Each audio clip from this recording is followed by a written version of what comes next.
Greetings, everyone. Pete Pardo here from Sea of Tranquility. Welcome to pick number 23 of my favorite 31 keyboard players of all time. Because we're playing this game all month long. I'm picking my 31 favorite keyboard players. You're picking your 31. We're counting down from our number 31 all the way to our number one across all genres, right? Rock, pop, jazz, fusion, metal, prog, thrash. Are there keyboard players in thrash? I'm sure there has been at least a couple times. uh Death metal, blues, country, techno, opera, you name it. Any bass player across any genre, as long as they're your favorites or mine, we're talking about them this month, right? So we'll count down on the 31st will be our number one.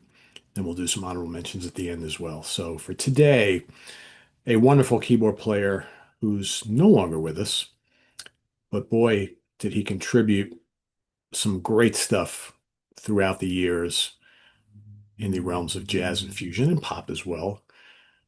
Most known for playing Fender Rhodes electric piano as well as Wurlitzer electric piano, ARP synthesizer, a bunch of other things too, but that's mainly what he used. Let me bring to the stage here the one, the only Mr. Joe Zawanu. That's right, co-founder of the band Weather Report, also a prominent member of Cannonball Adderley's band and Miles Davis throughout the latter part of the 60s, and lots of solo albums and Zawinul Syndicate. And yeah, just an amazing, amazing player. Great songwriter and composer, too. It's one of the things I always have to mention with Zawinul. Great, great songwriter. Guy knew how to write catchy tunes. And it's funny because especially if you look at like Weather Report or even the Zawinul syndicate, Weather Report is a perfect example of like someone coming out of a seminal band. You look at the stuff he did with Miles Davis, pretty groundbreaking, and then forming Weather Report with Wayne Shorter and a bunch of other people, Miroslav Vitous and company, and watching Weather Report kind of shape and morph over a few albums as they moved throughout the 70s into the 80s, where Weather Report became very much almost like a kind of like a pop band playing like instrumental music, so to speak, right? And so many great melodies and hooks and things like that. He and Wayne Shorter together were a really dynamite team to be able to write instrumental music that was very, very appealing to the masses. And Weather Report had a good amount of success, right? Very different type of fusion band than, Return to Forever, Mahavishnu, Lifetime, so on and so forth. So yeah, so he's my pick for today. Picking favorite albums featuring his playing, very difficult. Very, very difficult. I had a hard time with this, but ultimately I decided to pick some stuff that had some of his playing on it that I think really exemplifies what he was all about. And I tried to kind of reach from different eras here. So first off, let's go to 1969 to Miles Davis's In a Silent Way. So of course, this is often noted by many people as the first true kind of like electric jazz rock album, fusion album, whatever you want to call it. And here you have, not only Joe on here on electric piano and organ. You've also got Herbie Hancock and Chick Corea contributing some electric piano as well. So John McLaughlin's on here, Dave Holland, Tony Williams, right? Wayne Shorter's on here, right? So here's kind of where Joe and Wayne met. And this is some groundbreaking stuff. And the reason why I picked this one is because I think I have to have it here simply for the epic 20-minute title track, which he co-wrote. It's weird, again, if you know much about this period in the history of Miles Davis during this kind of like electric fusion period. Uh, Teo Macero, the producer, would often take bits and pieces of things and jams and improvs that the Miles and his various bands were recording in the studio and kind of piece them together, edit them together to make like these big epic long, tracks. So In a Silent Way is actually part of the In a Silent Way composition from Wayne Shorter, as well as It's All About That Time, or It's About That Time, which was kind of created by Miles. So basically, this is kind of like an big hodgepodge together of all these jams that incorporated these works or movements by both of those guys. But the contributions of Zawinul on this epic track cannot be understated. His way of dropping in these kind of like atmospheric electric piano passages are just absolutely amazing. And the way he layers in the little bits of organ and where you get the rhythm section gets to kind of thump and groove and move along, and McLaughlin comes in with his, dissonant and angry kind of guitar bursts, and then you got Shorter and Miles with the trumpet and the saxophone, right? And but it's all kind of held together by this ethereal kind of almost like ominous, eerie keyboard attack from Zawanu. And yeah, you got Chick and Herbie there as well, but they're more a part of the peaceful first half of this album, right? Where the second half I think is mostly I'll get a lot from Zawanu on there. So yeah, I had to pick this one because I think it's just so important, and it's just quite honestly, as much as I like McLaughlin's presence on here, for me, McLaughlin made more of a statement on Bitches Brew and Jack Johnson, and Joe's on Bitches Brew as well. But I think that in a silent way is kind of like, to me, it's the meeting with Wayne and Joe, Joe's contribution, and of course, Miles doing his thing. But very, very cool track. If you haven't heard it in a silent way, it's really, really great. It's not quite as busy and chaotic and noisy as stuff on Bitches Brew and Jack Johnson, but here is really the birth of kind of like electric jazz rock, right? Or jazz rock in general. So that's my first pick. My second pick is now we're going to go into the Weather Report catalog. I'm going to go with Sweet Nighter. Tremendous album. I mean, honestly, you could pick any Weather Report album as a great place to go for the playing of Joe Zawinul. But there's a couple tracks on here that are just absolutely amazing. Boogie Woogie Waltz. Here you got some of his early use of the synthesizer, right? There's just amazing electric piano on this one as well. And it's just, he's got that signature sound. When you hear him, it's Joe Zawinul. Boogie Woogie Waltz is terrific. It's like 13 minutes long. So good. Other standouts here, 125th Street Congress is terrific. Will is great. That's written by Miroslav Vitous. Great, great song. Uh, One of the classic Weather Report albums, but they have a whole bunch of them in a row. You can go anywhere from, to me, um, man, every album in the 70s I think is really, really great. You really can start on any of them. There's no wrong answer here, but this is just a really great album featuring, arguably one of their greatest lineups, right? Zawinul, Shorter, Miroslav Vitous on bass.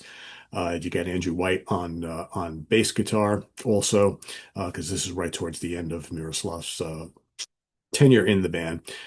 You've got Eric Rivette on drums, Herschel Dwellingham on drums, right? Maruga Booker on some percussion, things like that, and Romeo on flute and percussion. So really, really good stuff here. One of their great albums among many in their catalog. And lastly, well, I mean, it seemed kind of a no-brainer to pick Heavy Weather, which is their most popular album, their best-selling album, kind of the album that really introduced Weather Report to the mainstream, a fusion band basically being accepted as a instrumental pop band as well.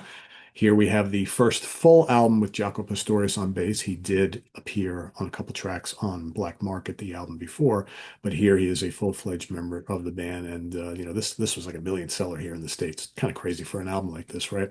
And this also has a um, pretty.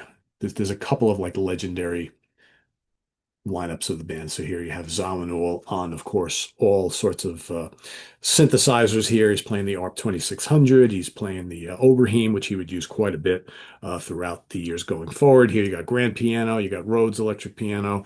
You got Wayne Shorter on here on sax. You got Jaco Pastorius on fretless bass, Alex Acuna on drums, and Manolo Badrena on percussion and things. So this album is known for a bunch of great tracks. And again, I think that here going forward, Zawinul is going for more of a brighter, almost more of a symphonic sound, incorporating lots of, acoustic piano as well as those very majestic electric piano tones and lots of synths, adding lots of color, lots of kind of like big, almost like almost like horn-like arrangements, right? Even though you have Wayne in the band, it's like Zawanu a lot of times in a lot of the more later Weather Report stuff is using his keyboards to create these big, like almost like horn-like beds, so to speak. But you got Birdland is on here, the wonderful remark you made, both of those written by Zawanu. You got Teen Town from Pistorius, which is amazing. Got Harlequin. Uh, the Juggler, another terrific track. Havona, Palladium, Rumba Mama, all sorts of great tracks on here. But this is very, very uplifting, upbeat, rhythmic, bright, bouncy fusion.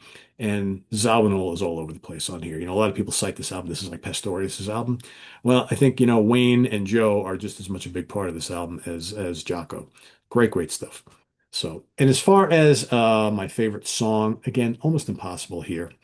But I ultimately decided to stick with this album. I'm going to go with Birdland. There's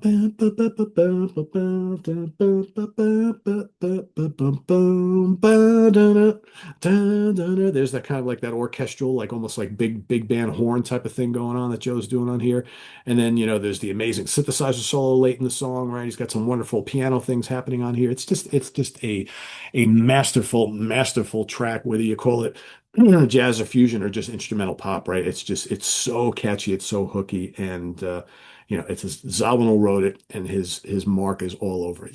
Jocko's doing the cool little lead lines, yes, but I think Joe and certainly Wayne's as well contributions to this track are just absolutely amazing and make it the classic that it is, and just a great example of all the things that Joe Zawinul brings to the table on many different keyboards, right? Because they're all included within the one song here. So yeah, so that's my pick for best song, Birdland, or favorite song, I should say. And there he is once again. Joe Zawinul is my pick for today, pick number 23. Let us know what you think of Mr. Zawinul down in the comments below, as well as your pick for today as I shut off the Prezi app. Pete, you just changed. Yes, I did. Bloop, reverse. Yeah, so that's my pick for today, and we'll see you tomorrow for number 22 as we continue to climb the ladder, getting to number one, right? So who will it be? We'll wait and see. Coming up here on the channel, should have for you a review of the new Agripelter today, right? That's coming up today. That's this bad boy right here with that awesome cover, right? So very, very cool instrumental progressive rock from Ken Golden's label, The Laser's Edge. I've got new Steve Hackett Live, new Jocko Joxic studio album. I've got the new Trigger. I've got the new McLuhan. I've got new Motorcycle. I've got like new Two Smork Live. I've got Roadhouse, new Celeste. It's a big stack. I got probably, I don't know, 15, 20 CDs here I'm going to try and get to over the next week or so. So one by one, we'll tackle them. That's the way it goes. And we'll see you soon here with more stuff coming up on the channel.